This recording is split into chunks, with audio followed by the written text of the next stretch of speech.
friends, my name is Emmy and today we're gonna get into everything you need to start making matcha at home. Usually a matcha latte at a cafe costs between $7 to $10 and that adds up pretty quickly in this economy. But making matcha at home has honestly saved me so much money. And once you get the basics down, it's actually a pretty easy drink to make. I feel like people always wait until they have the perfect setup to start things.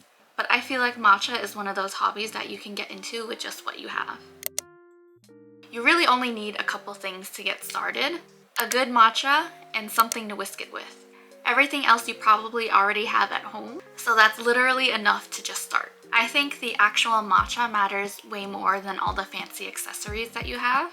So if you're just getting started with making matcha, I would look for something that is a vibrant green color and is sourced from Japan if possible. You don't need to invest in super expensive matcha, but the super cheap ones can make people think that they hate matcha when actually it's just not a good quality matcha.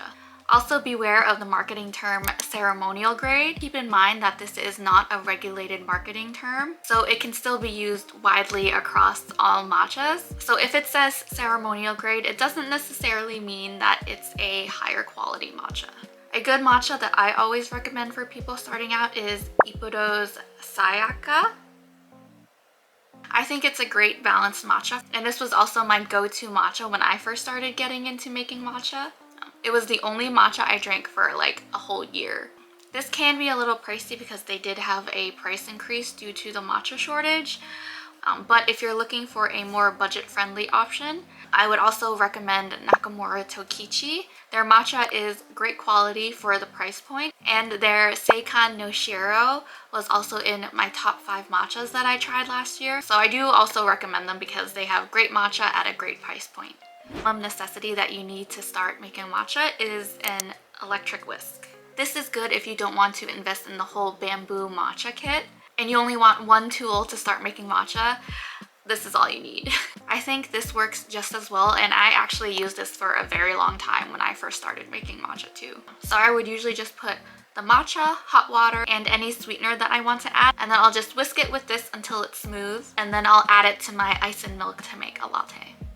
But if you want to invest in a matcha kit because you want to start getting into the ritual of making matcha, then keep on watching. So a typical matcha kit or set will usually come with a chawan or a matcha bowl, of course a bamboo whisk, a chashaku, and a sifter. The most important part that you need is the bamboo whisk. So this is actually cut from a piece of bamboo, and then you can see all the tines have been split. The first time you do use your bamboo whisk though, all the tines will be curled up. So you do have to bloom the whisk first to open up all the tines and make it ready to use. So you can just soak the bottom part of this in some hot water until all the tines open up. And the technique that you use for the bamboo matcha whisk is to whisk in a W or M motion.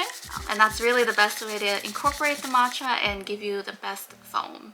And if you do want to support me and the channel, I do have a small business of these matcha charm whisks, and I'll have my Etsy link down below where you can get some. There's also the whisk holder.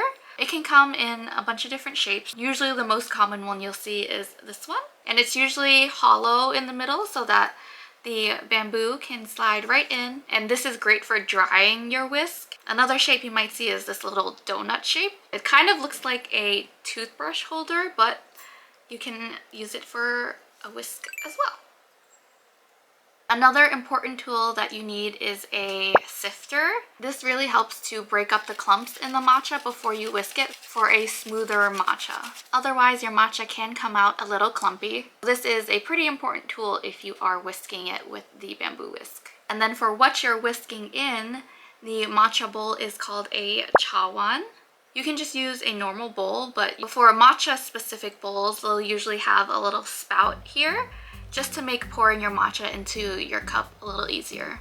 and you have a lot more control about where it goes. And another thing you'll commonly see in a lot of these matcha kits is a chashaku. This is what they use to scoop matcha out of the tin. Not necessary, you can literally use like a teaspoon or any regular spoon, but if you want to stick with the traditional sense, then this is what they use. And these matcha kits are usually inexpensive depending where you get them from. Obviously, if you get like a custom made one, that can obviously drive up the price, but you can usually find some on Amazon or Etsy for around $20 to $30. So it's not too bad if you're just starting out. So to make your matcha drink, I usually go in with about 3 heaping chashaku spoons of matcha, or if you're using teaspoons, I usually use about 2 teaspoons of matcha.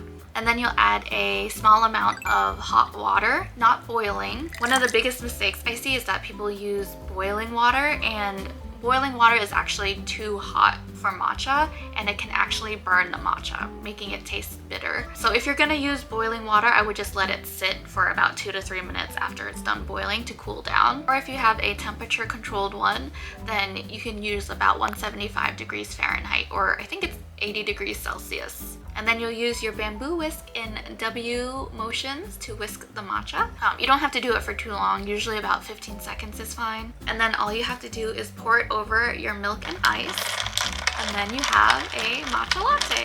Oat milk is my personal favorite milk to use, but you can use whatever milk you like. And then for sweetener, you can use sugar, agave, honey, maple syrup, vanilla syrup. You can really customize it however you like. Now these next couple of things are definitely not necessary, but they can make the experience a little more fun. So I love having cute glasses to put my matcha in, and one that you'll see a lot of people use are the Kinto glasses. The shape of it is so sleek. These can be a little pricey though, and I do have a dupe listed in my Amazon storefront if you want to check that out as well. And then also a matcha tin. This one is from Kuru Matcha. It's so cute because I love their little bunny. You'll find that if you're buying a larger amount of matcha, sometimes they will come in bags instead of tins. So if you don't want to keep it in the bag, you can put it in an airtight matcha tin container. So if you've been wanting to start making matcha at home, this is a sign that you genuinely do not need a whole setup just to get started.